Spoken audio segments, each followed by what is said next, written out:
আসসালামু আলাইকুম প্রিয় শিক্ষার্থীবৃন্দ। মহামারী করোনাকালীন সময়ে তোমরা নিজ বাসা বা বাড়ি থেকে নিঃসন্দেহে ভালো থাকার চেষ্টা করছো। আমি এস.এম. ইকবাল হোসেন, সহকারী শিক্ষক গণিত, Metropolis Line High School, Khulna. আমি আমার এই গ্রুপ থেকে দশম শ্রেণীর সাধারণ গণিত এবং উচ্চতর গণিত বিষয়ে কিছু কিছু ক্লাস আপলোড করব। এখন প্রশ্ন হচ্ছে যে আমি দশম শ্রেণীর কেন ক্লাস আপলোড করব। তার আগে একটি কথা না বলে নিলেই নয় যে গত মেবি 18ই মার্চ থেকে সকল শিক্ষা প্রতিষ্ঠান, কোচিং সেন্টার বা ব্যাচগুলো বন্ধ হয়ে আছে, যার কারণে আমার মনে হচ্ছে শিক্ষার্থীরা তাদের নিজ নিজ পাঠের মধ্যে একটু পিছিয়ে আছে। সেই চিন্তাধারা থেকেই আমি চিন্তা করেছি যে আমি অনলাইনে ক্লাসে তোমাদের সাথে সরাসরি যুক্ত হব বা ক্লাস ভিডিও করে আমি আমার এই গ্রুপের মধ্যে দিব। এখন যেটা বলছিলাম যে আমি বলছি যে কেন দশম শ্রেণীর ক্লাস আমি শুধুমাত্র নিব, তার কারণ হচ্ছে আসলে এই সময়টা যে কতটুকু বা কতদিন এমন চলবে এটা কিন্তু আমরা কেউই জানি না। আসলে বিষয় হচ্ছে যে আমি যদি ধারাবাহিকভাবে জেনারেল ম্যাথ বা হায়ার ম্যাথ ক্লাসগুলো নেই, কতদূর কন্টিনিউ করতে পারবো। করোনাকালীন সময় যদি শেষ হয়ে যায়, আল্লাহ পাক যদি এটা থেকে আমাদের খুব শীঘ্রই মুক্তি দিয়ে দেয়, সেক্ষেত্রে তো আমাদেরকে অনলাইন ক্লাস স্টপ করে দিতে হবে। সুতরাং আমি চাচ্ছি যে জেনারেল ম্যাথ এবং সাধারণ গণিত এবং উচ্চতর গণিত উভয় বইটা থেকে বিশেষ বিশেষ কিছু জায়গা থেকে বা বিশেষ বিশেষ কিছু সাবজেক্ট নিয়ে আমি তোমাদের সামনে আমার ক্লাস উপস্থাপন করব। মানে এই ধারণা থেকেই আমি শুধুমাত্র দশম শ্রেণীর স্টুডেন্টকে চুজ করছি। প্রিয় শিক্ষার্থীবৃন্দ, সেই ধারাবাহিকতায় আমি আমার এই আজকের এই প্রথম ক্লাসে আমি সাধারণ গণিতের চতুর্দশ অধ্যায়, তোমাদের সাধারণ গণিত বইয়ের চতুর্দশ অধ্যায়ের মধ্যে আছে অনুপাত, সদৃশ্যতা ও প্রতিসমতা। এই অধ্যায়ের দুটি উপপাদ্যের প্রমাণ আমরা আজকে শিখব।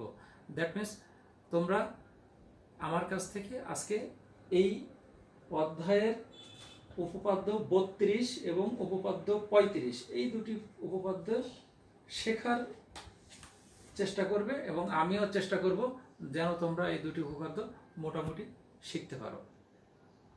প্রিয় শিক্ষার্থীবৃন্দ, আমরা 32 নম্বর উপপাদ্যে চলে যাচ্ছি। 32 নম্বর উপপাদ্য বলা হয়েছে যে দুটি ত্রিভুজ সদৃশ্যকোণী হলে প্রমাণ করতে হবে তাদের অনুরূপ বাহুগুলোর অনুপাত সমান। প্রশ্ন হচ্ছে সাধারণ নির্বাচনটাকে, উপপাদ্যের প্রমাণের মূল বিষয় হচ্ছে সাধারণ নির্বাচনটাকে খুব সুন্দর করে পড়া। তার কারণ সাধারণ নির্বাচনটি হচ্ছে আমার প্রশ্ন। এই প্রশ্ন থেকেই আমাকে আস্তে আস্তে সামনে এগোতে হবে প্রমাণের দিকে। তা আমাদের আজকে সাধারণ নির্বাচনটি হচ্ছে দুটি ত্রিভুজ সদৃশ্যকোণী। এখান থেকে আমাদের প্রমাণ করতে হবে এই ত্রিভুজ দুটির অনুরূপ বাহুগুলোর অনুপাত সমান। এই প্রমাণের প্রেক্ষিতে আমাদের দরকার হবে বা যে যে বিষয়গুলো আমাদের জানার দরকার আমরা একটু আলোচনা করে নেই। যেমন সদৃশ্যতা, সর্বসমতা, এই বিষয়গুলো আমাদের জানতে হবে। আমরা একটু আলোচনা করে নেই। সদৃশ্যতা, সর্বসমতা, এটা আমাদের এই প্রমাণের মধ্যে আসবে। এখন সদৃশ্যতা হচ্ছে সদৃশ্যতার এবং সর্বসমতা দুটি জিনিস একে অপরের সাথে অত্যন্ত অন্তর্মিল রয়ে গেছে। সর্বসমতা হচ্ছে সদৃশ্যতার বিশেষ একটি রূপ। এখন প্রশ্ন হচ্ছে সর্বসমতা সম্পর্কে তোমরা কিন্তু ক্লাস 7-এর 4টি উপপাদ্য শিখে আসছো। সেই 4টি উপপাদ্যের বিশেষ নির্বাচনগুলোই হচ্ছে সর্বসমতার এক একটি প্রমাণের আকার। এখন প্রশ্ন হচ্ছে কয়টা সত্যের উপর সর্বসমতা হয় দুটি ত্রিভুজ? কয়টা সত্যের উপর সর্বসম হয়? 4টি সত্যের উপরে। 4টি সত্যের একটা হচ্ছে কি, যদি দুটি ত্রিভুজের অনুরূপ দুটি করে বাহু সমান হয় এবং একটি করে কোণ সমান হয়। দ্যাট মিনস 1 নম্বরে আমরা বলবো যে দুটি ত্রিভুজের দুটি করে বাহু সমান হবে এবং একটি করে অনুরূপ কোণ সমান হবে। 2 নম্বরে আসবে কি, দুটি ত্রিভুজের দুটি করে কোণ আর একটি করে সাধারণ বাহু। আমরা যদি এখানে দেখাই যে এই একটা ত্রিভুজ, এই একটা ত্রিভুজ, সাপোজ এই দুইটা বাহু আর এ একটি সাধারণ কোণ 1 নম্বরের জন্য, তাহলে সর্বসম হবে। 2 নম্বরে আমরা যদি দেখাই যে দুটি ত্রিভুজের দুটি করে অনুরূপ বাহু, একটি করে সাধারণ না বাহু হয়ে গেল, দুটি করে কোণ আর একটি সাধারণ বাহু, এই যে সেক্ষেত্রে ত্রিভুজ দুটি সর্বসম হবে। 3 নম্বর হচ্ছে দুটি ত্রিভুজের 3টি করে অনুরূপ বাহু যদি সমান হয়, সেক্ষেত্রে ত্রিভুজ দুটি সর্বসম হবে। আর 4 নম্বর হচ্ছে যদি সমকোণী ত্রিভুজের অতিভুজ এবং অপর একটি বাহু সমান হয়, সাপোজ এই অতিভুজ সমান, এটা সমকোণী ত্রিভুজ, আর অপর একটি বাহু আমরা এই বাহুটা নিলাম সমান হয়, সেক্ষেত্রেও ত্রিভুজ দুটি কি হবে? সর্বসম হবে। প্রিয় শিক্ষার্থীবৃন্দ, এখন আমাদের প্রশ্ন হচ্ছে সদৃশ্যতা। দুটি ত্রিভুজ যদি সদৃশ্য কোণী হয়, সদৃশ্য কোণী দ্যাট মিন্স দুটি ত্রিভুজের অনুরূপ কোণ 3টি সমান হলে সদৃশ্য কোণী হবে। এই কোণটার সাথে এই কোণটা সমান যদি হয়, এই কোণটার সাথে যদি এই কোণটা সমান হয়, এই কোণটার সাথে যদি এই কোণটা সমান হয়, আমরা এই ত্রিভুজ দুটিকে বলি সদৃশ্য কোণী ত্রিভুজ। কি বলছি? যে দুটি ত্রিভুজের অনুরূপ 3টি করে কোণ সমান হলে ত্রিভুজ দুটি সদৃশ্য কোণী। এখন প্রশ্ন হচ্ছে যদি দুটি ত্রিভুজ সদৃশ্য কোণী হয়, সেক্ষেত্রে ত্রিভুজ দুটি হবে সদৃশ্য, সদৃশ হবে। যদি দুটি ত্রিভুজ সদৃশ্য হয়, সেক্ষেত্রে ত্রিভুজ দুটির অনুরূপ বাহুর অনুপাত কি হবে? সমান হবে। এই সম্পর্কটা হচ্ছে আমাদের অত্যন্ত জরুরি।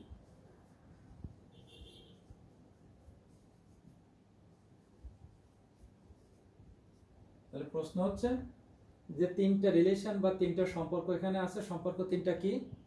যদি দুটি ত্রিভুজের অনুরূপ কোণগুলো সমান হয়, সেক্ষেত্রে ত্রিভুজ দুটি সদৃশ্য কোণী। আর যদি দুটি ত্রিভুজ সদৃশ্য কোণী হয়, সেক্ষেত্রে তারা হবে সদৃশ্য। আর যদি ত্রিভুজ দুটি সদৃশ্য হয়, তাদের বাহুর অনুপাত হবে সমান। এটি হচ্ছে আমাদের এই উপপাদ্য 32 প্রমাণ করার জন্য অত্যন্ত জরুরি।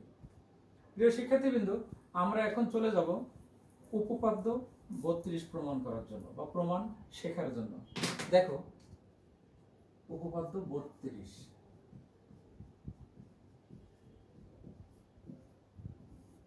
চতুর্দশ অধ্যায়ের আমরা চিত্রটা আঁকি। বলা হয়েছে দুটি সদৃশ্য কোণী ত্রিভুজের বাহুর অনুপাতগুলো সমান। আমরা দুটি ত্রিভুজ আঁকি, সদৃশ্য কোণী দুটি ত্রিভুজ আঁকি। একটা ত্রিভুজ আঁকলাম, একটা ত্রিভুজ আমরা আঁকলাম। বা আমরা এভাবে না এঁকে, সমকোণী না এঁকে, তোমাদের প্রশ্ন হতে পারে যে আমরা সমকোণী কি নিতে হবে, আমরা অন্যভাবে নেই।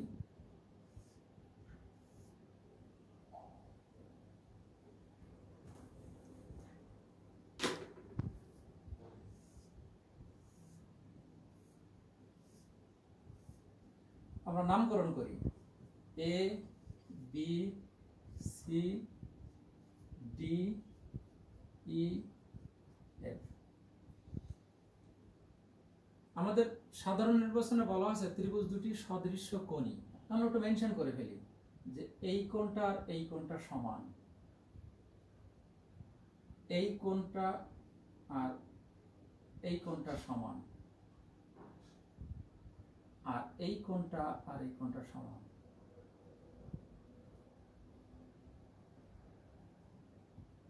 দ্যাট মিন্স আমরা যদি চিহ্ন দেই, এটাকে একটা টিক চিহ্ন দিয়ে রাখলাম। এ কোণ ইকুয়াল টু ডি কোণ, বি কোণ ইকুয়াল টু ই কোণ, আর সি কোণ ইকুয়াল টু এফ কোণ। আমাদের দেওয়া আছে কি?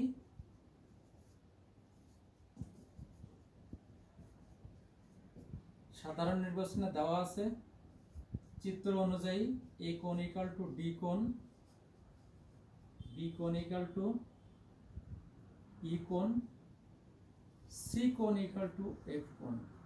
আর আমাদের প্রমাণ করতে হবে কি?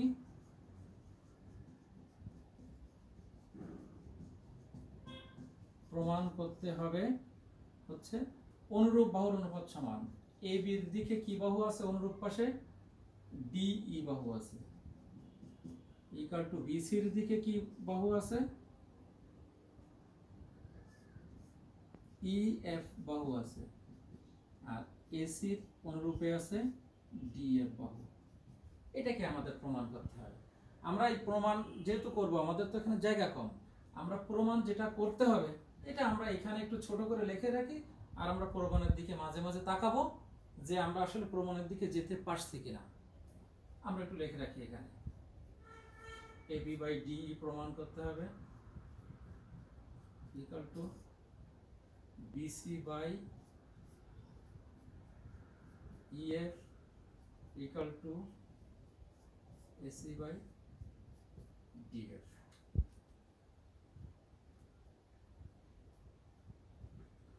ওকে, আমরা একটু অঙ্কন করব। আসলে আমরা অঙ্কনটা কেন করি?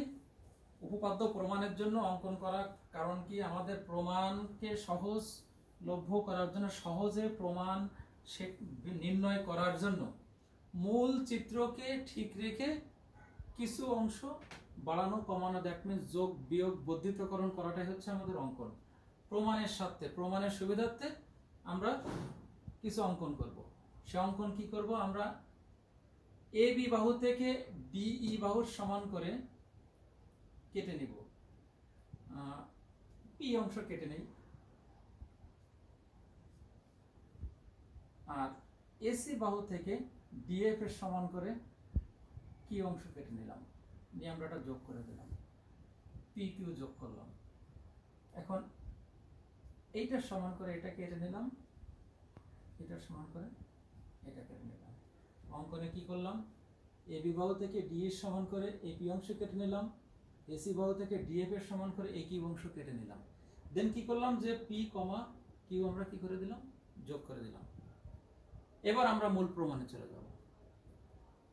প্রমাণে আমাদের প্রথম কাজ হচ্ছে ত্রিভুজ এ পি কিউ ও ত্রিভুজ ডিইএফ, এই দুটো ত্রিভুজকে আমরা সর্বসম করব। আমাদের সর্বসম করার কিছু কারণ আছে বা যৌক্তিকতা আছে। তার কারণটা হচ্ছে কি, যে আমরা যত সহজে, যে ওয়েতে যত সহজে প্রমাণের দিকে যেতে পারবো, আমরা সেই পদ্ধতিটা অবলম্বন করব। তো আমাদের এই সর্বসমটা করলে প্রমাণের দিকে যাওয়াটা খুব ইজি হবে। এখন দেখো, এখানে আমাদের সর্বসম কিন্তু এক প্রকার হয়ে আছে, ক্লিয়ার? দেখো, ডিইএফ ত্রিভুজের ডিই একটা দাগ দেওয়া আছে, এপি কিউ ত্রিভুজের এপি, বোঝাই যাচ্ছে যে একটা একটা করে বাহু সমান। আমরা যদি লিখি সেক্ষেত্রে হবে কি, এপি ইকুয়াল টু ডিই, চিত্রের দিকে তাকায় দেখো সর্বসম হয়ে আছে। এ কিউ ইকুয়াল টু, এখানে ডাবল দাগ আছে, এখানে ডিএফ, ক্লিয়ার? দেখো একটা কোণ, দুই ত্রিভুজের একটি করে কোণ, দেখো এখানে একটা টিক দেওয়া আছে, এখানে একটা টিক দেওয়া আছে। দ্যাট মিন্স আমরা বলতে পারি এই কোণ ইকুয়াল টু ডি কোণ। আমরা যে সর্বসম চারটি শর্ত দেখিয়েছিলাম সেখানে ছিল যে যদি দুটি অনুরূপ বাহু এবং তাদের অন্তর্ভুক্ত একটি করে কোণ সমান হয়, ত্রিভুজ দুটি সর্বসম। সো আমরা এখন কি লিখতে পারি, ত্রিভুজ এপি কিউ সর্বসম ত্রিভুজ ডিইএফ। আচ্ছা, এই দুটো ত্রিভুজ যেহেতু সর্বসম, তাহলে আমরা এদের অনুরূপ কোণগুলো সমান লিখতে পারবো। তাহলে আমাদের অনুরূপ কোণ সমান লেখার ক্ষেত্রে আমরা লিখব যেটা আমাদের দরকার প্রমাণের জন্য। আমরা লিখলাম পি কোণ ইকুয়াল টু ই কোণ, দ্যাট মিন্স এই কোণটা আর এই অনুরূপ কোণ সমান। এখানে ডাবল দাগ আছে বা একটা ক্রস চিহ্ন আছে, আমরাও এখন এখানে ডাবল দাগ দিয়ে ক্রস চিহ্ন দিয়ে দিলাম। খেয়াল করে দেখো যে এই ত্রিভুজের মধ্যে একই রকম দুটি কোণ আছে। দেখো যে পি কোণ এবং বি কোণ এখন একই কোণ হয়ে গেছে, পি কোণ, বি কোণ, ই কোণ, তিনটা কোণই কিন্তু একই কোণ। দেখো, আমার উদ্দেশ্যটা হচ্ছে যে তোমাদেরকে আমি ক্লিয়ার করে এখানে বুঝিয়ে দেব, তোমরা বইয়ে যেভাবে আছে সেভাবেই লিখবে। বইয়ে কিন্তু ক্লিয়ার এভাবেই লেখা আছে, আমার কাজ হচ্ছে তোমাদেরকে ক্লিয়ার করে বুঝিয়ে দেওয়া। দেখো, তাহলে আমাদের তিনটা কোণ সমান হয়ে গেছে, বইও দেখবো ঠিক তিনটা কোণ এভাবেই আছে। কিভাবে আছে, A P Q equal to A B C, that means B কোণ equal to D E F, that means E কোণ। এই তিনটা কোণ কিন্তু সমান আছে। আমরা এখন যদি একসাথে করে লিখি তাহলে পি কোণ ইকুয়াল টু ই কোণ ইকুয়াল টু বি কোণ, তিনটা কোণ সমান হয়ে গেল। এবার খেয়াল করো, আমি এই বিষয়টা একটু মুছে দিয়ে দিই। আমার এই জন্য সর্বসম করার প্রয়োজন ছিল। এবার প্রশ্ন হচ্ছে বি কোণ আর ই কোণ যদি সমান হয়,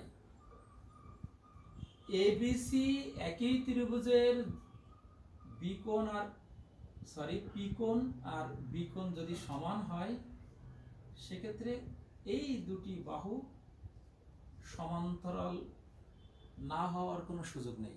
আমি কি বলেছি? এই কোণ আর এই কোণ যদি সমান হয়, এই দুটো বাহু অবশ্যই সমান্তরাল হতে হবে। তাহলে আমরা এই চিত্র থেকে কি পাচ্ছি? যে ত্রিভুজ এ বি সি এ আমরা পাচ্ছি যে পি কিউ সমান্তরাল বিসি। দেখো, এই সত্যটা উপর ভিত্তি করে তোমাদের এই অধ্যায়ের একটি উপপাদ্য আছে 28 নম্বর। এখন তোমরা প্রশ্ন করতে পারো যে স্যার আপনি এই 32 আর 35 করাচ্ছেন কেন? আসলে বিষয়টি হচ্ছে কি, এই অধ্যায়ের 32 এবং 35 হচ্ছে অত্যন্ত ইম্পর্টেন্ট দুটো উপপাদ্য। আর এই দুটো মোটামুটি কিছু বোঝানোর মতো আছে, তাই আমি এই দুটো তোমাদেরকে দেখাচ্ছি। 28 নম্বর, 29 নম্বর, 30 নম্বর, 31 নম্বর তোমাদেরকে আগে শিখতে হবে। আর আগের যেগুলো প্রমাণ শেখা আছে ওইগুলো পরবর্তীতে অনুসিদ্ধান্ত হিসাবে কাজে লাগাতে হবে। আমরা 28 নম্বর উপপাদ্য প্রতিপাদ্য বিষয়টি এইটি ছিল। আমরা এইটির উপর এবং 28 নম্বরের উপর ভিত্তি করে এখন একটি নতুন তথ্য উপস্থাপন করব। 28 নম্বর উপপাদ্যে বলা আছে, কোন ত্রিভুজের একটি বাহুর সমান্তরাল কোন বাহু অপর বাহু দুটিকে সমান অনুপাতে বিভক্ত করে। আমি কি বললাম? কোন ত্রিভুজের, এই হলো সেই ত্রিভুজ, একটি বাহুর সমান্তরাল, একটি বাহু মানে বিসি বাহু। এই যে বিষয়টি এরকম, কোন ত্রিভুজের একটি বাহু মানে এই বাহুটা ধরলাম, একটি বাহুর সমান্তরাল, এই যে সমান্তরাল অপর একটি বাহু অপর দুটি বাহুকে, এই ত্রিভুজের বাহু ছিল তিনটা, এই 1 নম্বর, এই 2 নম্বর, এই 3 নম্বর। তাহলে একটি বাহুর সমান্তরাল রেখা এটি অপর দুটি বাহুকে, এই দুটি বিন্দুতে ছেদ করছে, অপর দুটি বাহুকে সমান অনুপাতে বিভক্ত করবে। দ্যাট মিন্স এইটার সাথে এইটার অনুপাত সমান হবে, এইটার সাথে এইটার অনুপাত সমান হবে। তোমরা চাইলে পুরোটার সাথে পুরোটার অনুপাত সমান হবে, এইটার সাথে এইটার অনুপাত সমান হবে লিখতে পারো।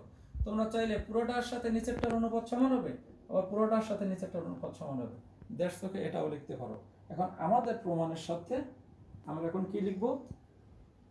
যে যেহেতু উপপাদ্য 28 অনুযায়ী এই ত্রিভুজের এই দুটি বাহু সমান্তরাল, আমরা এখন লিখব AB by AP equal to AC by AQ। দেখো, আমি কিন্তু প্রমাণ যেটি করতে হবে সেটি কিন্তু উপরে রাখছি। AB এর নিচে আছে DE, আমার AB এর নিচে আছে কি? AP। দেখো, AP আর DE একই চিহ্ন দেওয়া আছে, তাহলে আমাদের প্রমাণের সাথে আমরা AP এর জায়গায় রিপ্লেস করে দেব কত? AB by DE, AC by AQ এর জায়গায় আমরা এখন কি রিপ্লেস করব? DF। আমরা একটা সমীকরণ দিয়ে রাখলাম। এবার অনুরূপভাবে আমরা করব। এখন অনুরূপভাবে বিষয়টি হয়ে দাঁড়াইছে যে আমরা এই চিত্রটাকে, বইয়ে যে চিত্রটা আছে ওই চিত্রটা মুছে তো আর নতুন কোনো চিত্র আঁকা সম্ভব না। এবার আমরা দেখো, AB থেকে কেটেছিলাম AP, AC থেকে কেটেছিলাম AQ। আমরা এইভাবে এখন নিব না, এবার আমরা অন্য দুটো বাহু থেকে কাটবো।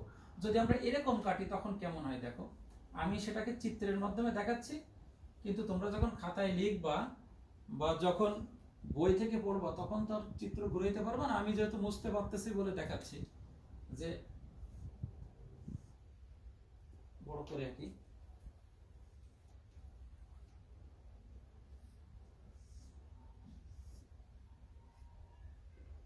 এই ABC ত্রিভুজ নিলাম। এবার আগে আমরা কিভাবে নিয়েছি?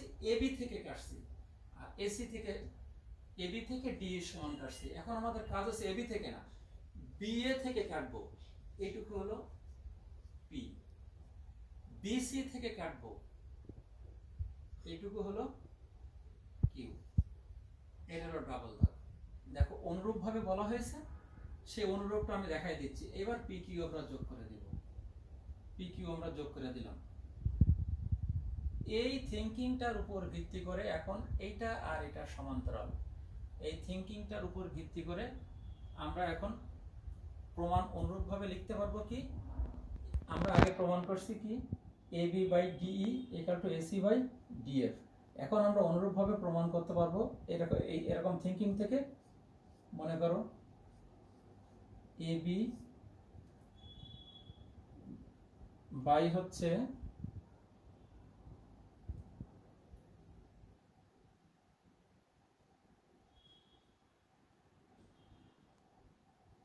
আমরা সিম্বলটা চেঞ্জ করে দিই, সেক্ষেত্রে আমাদের জন্য একটা সুবিধা হয়।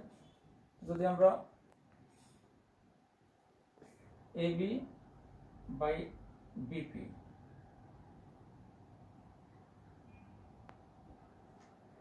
হ্যাঁ ওভাবে দরকার নেই, আমরা এভাবে দেখি।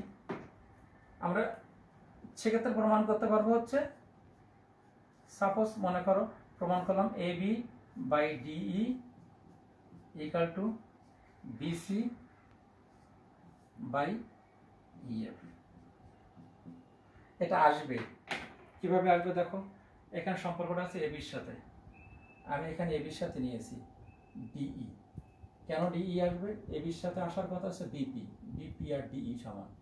এবার কিন্তু কেটেছি বিসি থেকে, তাহলে বিসির নিচে আসবে হচ্ছে কত বিকিউ, বিকিউ আর কোনটা সমান ইএফ সমান ইএফ, এটা 2 number.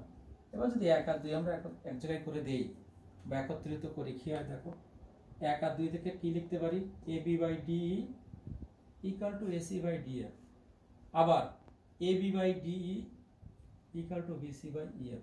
That means A B by DE যেটা এসি বাই ডিএফ সেটা, আবার এ বি বাই ডিই যেটা বিসি বাই ইএফ সেটা। অর্থাৎ দুইটা সমীকরণকে যদি আমরা একসাথে করে দেই, 1 এবং 2 যদি আমরা একসাথে করে লিখি, সেক্ষেত্রে আমাদের প্রমাণটা কিন্তু চলে আসে। দেখো আমরা যেটা আছে সেটা আগে লিখি, এ বি বাই ডিই লিখলাম equal to AC by DF লিখলাম equal to A B by DA আছে একবার, এটা নিব না, এটা সমান যেটা আছে সেটা নিব বিসি বাই ইএফ। খেয়াল করে দেখো আমাদের যে প্রমাণটি এখানে ছিল সেটি কিন্তু এখানে আসছে। আমার মনে হয় আমি হয়তো এক কথা একবার বললে হতো, আমি সেখানে একাধিকবার বলার চেষ্টা করেছি, কারণ এখানে আসলে আমি প্রশ্নকর্তা, আমি উত্তরদাতা। আসলে তোমাদের এখানে তো পার্টিসিপেট করার কোনো সুযোগ নাই, একমুখী প্রক্রিয়া। সো এখানে আমাকে বেশি কথা বলতেই হয়েছে। আর আমি যেহেতু আজকে অনলাইনে প্রথম ক্লাস নিচ্ছি, হয়তো এই ক্লাসের মধ্যে কিছু জড়তাও আছে, ইনশাল্লাহ হয়তো নেক্সট ক্লাসগুলোতে থাকবে না। আমি আশা করি যত দিন যাবে উত্তর ক্লাসগুলো আমার মনে হয় আরও ভালো হবে, আমার বিশ্বাস আর কি। প্রিয় শিক্ষার্থীবৃন্দ, আমরা উপপাদ্য 32 নাম্বারটা মোটামুটি শিখলাম। এখন আমি বলছি আরেকটি উপপাদ্য তোমাদেরকে দেখাবো, সেটি হচ্ছে উপপাদ্য 35। আমরা এটা মুছে দিই, উপপাদ্য 35-এ চলে যাই।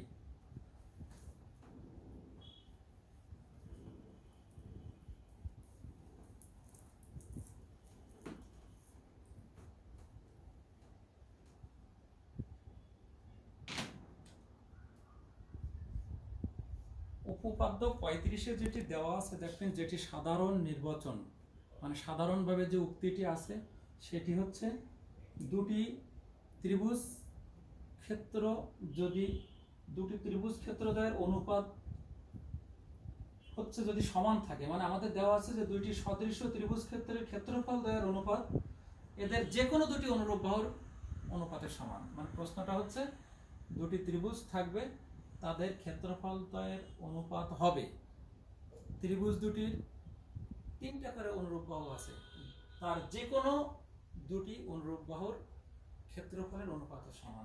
দেখো যে যদি আমরা একটা ত্রিভুজ এই নেই আর একটা ত্রিভুজ যদি এই নেই, সাপোজ এবিসি আর ডিইএফ, এটা দিয়ে আমরা আগে সাধারণ নির্বাচন আলোচনা করি।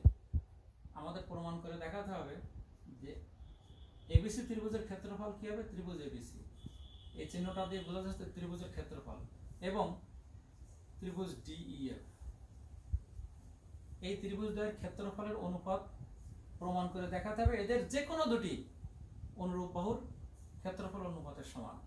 অনুরূপ বাহু আমরা এবি নিতে পারি, আমরা এসি নিতে পারি, বিসি নিতে পারি। আমাদের বইয়ে বিসি আছে, সুতরাং আমরা বিসিটাই নেই, এটা আমাদের জন্য বেশি ইজি হয়। তাহলে বিসি এর ক্ষেত্রফলের অনুপাত হবে বিসি স্কয়ার, ইএফ এর ক্ষেত্রফলের অনুপাত হবে ইএফ স্কয়ার।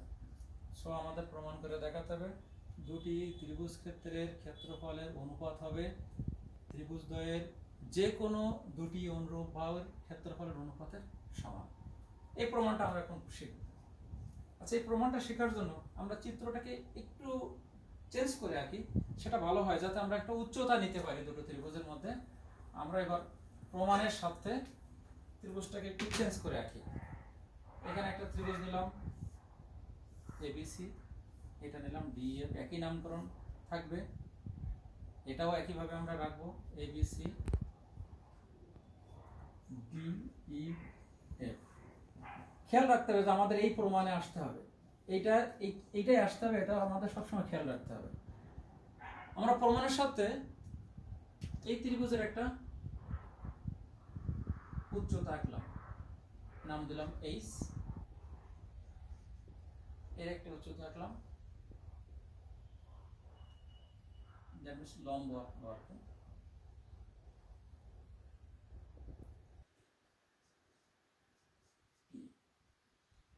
আমরা ত্রিভুজ এবিসি এর ক্ষেত্রফল সমান কি লিখতে পারি? আমরা ত্রিভুজের ক্ষেত্রফল সমান কি জানি? হাফ ইন্টু ভূমি গুণ উচ্চতা। যেহেতু এখানে উচ্চতা আছে, ভূমি বিসি, এবিসি ত্রিভুজের ক্ষেত্রফল উচ্চতা A M, that means H. ত্রিভুজ ডিইএফ এর ক্ষেত্রফল সমান আমরা কি লিখতে পারি? হাফ ইন্টু ভূমি কত ইএফ ইন্টু উচ্চতা পি। প্রশ্ন হতে পারে যে এই দুটি আমরা কেন লিখলাম? এই দুইটা লিখলাম এই জন্য, বা এটা বের নির্ণয় করলাম এই জন্য, আমাদের প্রমাণে এই দুইটাই আছে, দেখো অনুপাত আকারে। আমাদের নেক্সট কাজ হচ্ছে আমরা বাম পাশটা টোটাল লিখে ফেলবো। অতএব ত্রিভুজ এবিসি বাই ত্রিভুজ DEF equal to half into BC into H by half into EF into P. Half of উভয় পক্ষ থেকে কেটে গেল বা বাদ হয়ে গেল, বা আমরা বলতে পারি আমরা লব এবং হরকে 2 দ্বারা গুণ করে। সেক্ষেত্রে আমরা একটু সাজাই লিখি BC by EF into H by P, এটা একটা সমীকরণ দিলাম। এখন আমাদের যে সত্যটা দেওয়া ছিল, আমাদের দেওয়া ছিল ত্রিভুজ এবিসি আর ত্রিভুজ ডিইএফ সদৃশ্যকোণী। আমি কিন্তু প্রথমেই বলেছি যে দুটি ত্রিভুজ যদি সদৃশ্যকোণী হয় তাহলে ত্রিভুজ দুটি সদৃশ্য, আর যদি ত্রিভুজ দুটি সদৃশ্য হয় তাদের বাহুর অনুপাত সমান। যেহেতু ত্রিভুজ দুটি সদৃশ্যকোণী, সুতরাং আমরা এই ত্রিভুজ দুটির বাহুর অনুপাতকে লিখতে পারি, সমান লিখতে পারি। আমরা একটু উপরে, তো আসলে জায়গা কম, এই জায়গাটা আমরা ব্যবহার করি, কিন্তু এই জায়গাটা ব্যবহার করব, যেটা প্রমাণ করতে হবে এটা রেখে দিলাম। এই বক্সের মধ্যে আমরা একটু নতুন তথ্য লিখি। ত্রিভুজ দুটি সদৃশ্যকোণী হয়, এরা সদৃশ্য, এদের বাহুর অনুপাত সমান। আমরা অনুপাতগুলো লিখি। কি কি বাহু আছে? এবির সাথে অনুরূপ বাহু আছে ডিই, এসির সাথে অনুরূপ বাহু আছে কত? ডিএফ, বিসির সাথে অনুরূপ বাহু আছে ইএফ, আরও একটা অনুরূপ বাহু আছে উচ্চতা এইচ এর সাথে পি। তোমাদের বইয়ে দেখবা এখানে মেবি 2টা বাহুর সাথে উচ্চতা দেওয়া আছে। তোমাদের বইয়ে আছে H by P, AB by D, BC by EF. AC by DF দেয় নাই, কিন্তু 4টাই সমান হবে। এখন আমার প্রশ্ন হচ্ছে এটার সমানও এটা, এটা সমানও এটা, এটা সমানও এটা, দ্যাট মিন্স প্রত্যেকের সমান। আমার কোনটা লাগবে? আমার যেটা লাগবে আমি কিন্তু সেটা নিব। আমার প্রমাণে লাগবে বিসি স্কয়ার। তাহলে আমরা বুঝতে পারছি যে এখানে বিসি আছে, এইচ এর জায়গায় যদি আমরা আরেকটা বিসি আনতে পারি, বিসি আর বিসি গুণ করলে বিসি স্কয়ার হবে। পি এর জায়গায় আমরা একটা ইএফ আনবো, আনলে ইএফ স্কয়ার হবে। প্রিয় শিক্ষার্থীবৃন্দ, দেখো তাহলে আমাদের কাজ হচ্ছে বিসি বাই ইএফ এইটার জায়গায় আমরা এইটা লিখে দিব, যেহেতু চারটাই পরস্পর সমান। লিখে দিলেই আমাদের প্রমাণটা হয়ে যাচ্ছে। দেখো আমরা তাহলে 1 নাম্বার ইমপ্লাইজ করে দিলাম। 1 নাম্বার থেকে আমরা কি লিখতে পারি? বাম পাশে আছে এ বি সি আর ডান পাশে আছে D E F, BC by EF into BC by EF. গুণ করে দেখো প্রমাণটা হয়ে গেছে। প্রিয় শিক্ষার্থীবৃন্দ, আমার মনে হয় উপপাদ্য 32 এবং উপপাদ্য 35 আমি তোমাদের সামনে আলোচনা করেছি। তোমরা মোটামুটি কিছুটা বুঝতে পারছো বা পরিপূর্ণই বুঝতে পেরেছো। আমি আশা করি আমি পরবর্তী যে ক্লাসগুলো তোমাদের সামনে হাজির হবো, আমি আসলে জ্যামিতি দিয়ে হাজির হয়েছি। জ্যামিতিতে স্টুডেন্টদের ম্যাক্সিমাম একটু সমস্যা থেকেই থাকে। এই জন্য আমি হয়তো পরবর্তী দিন যে ক্লাসটি আপলোড করবো সেটা উচ্চতর গণিত থেকে থাকবে, সেটাও জ্যামিতির কোনো একটা সাইট থেকে আমি আসবো। 3 অধ্যায়ের তোমাদের কাছে যে উপপাদ্যগুলো একটু কঠিন মনে হয় আমি ওখান থেকেই দু একটা উপপাদ্য প্রমাণ করব। তাছাড়া আমি তোমাদের বইয়ের যে যে জায়গাগুলো তোমাদের কাছে একটু একটু জটিল বলে মনে হয়, যেটা আমার অভিজ্ঞতা থেকে, আমার 15 বছর শিক্ষকতা জীবন এবং 22 বছর টিউশনের জীবন থেকে আমি যেটি উপলব্ধি করেছি, যে তোমাদের বইয়ের যেখানে যেখানে একটু সমস্যা তোমাদের কাছে মনে হয় আমি সেই জায়গাগুলো আসবো। যেহেতু স্বল্প সময়ের জন্য আমি তোমাদের অনলাইনে ক্লাস দেখাবো বা করোনাকালীন সময়ে শুধু, সুতরাং আমি তোমাদের বইয়ের চুম্বক চুম্বক অংশগুলোই দেখাবো আশা করি। প্রিয় শিক্ষার্থীবৃন্দ, প্রথম ক্লাস তোমাদের সামনে উপস্থাপন করলাম, জানি না কেমন হয়েছে। হয়তো যেভাবে আশা করে আমি ক্লাসটা উপস্থাপন করতে চেয়েছি তার কিছুই হয়নি, কারণ প্রথম ক্লাসে একটি জটিলতা, মনের জটিলতা, শারীরিক জটিলতা তো আছেই। আফটার অল তার ঊর্ধ্বে যে কথাটি, আমিও শারীরিকভাবে অনেকটা সুস্থ ছিলাম না, দীর্ঘদিন অসুস্থতায় ভুগেছি, নইলে আমি এই ক্লাসগুলো অনেক আগে থেকে শুরু করতাম। নেক্সট ক্লাস উচ্চতর গণিতের আশা করি হবে। ততক্ষণ পর্যন্ত তোমরা ভালো থাকো, সুস্থ থাকো। আল্লাহ হাফেজ।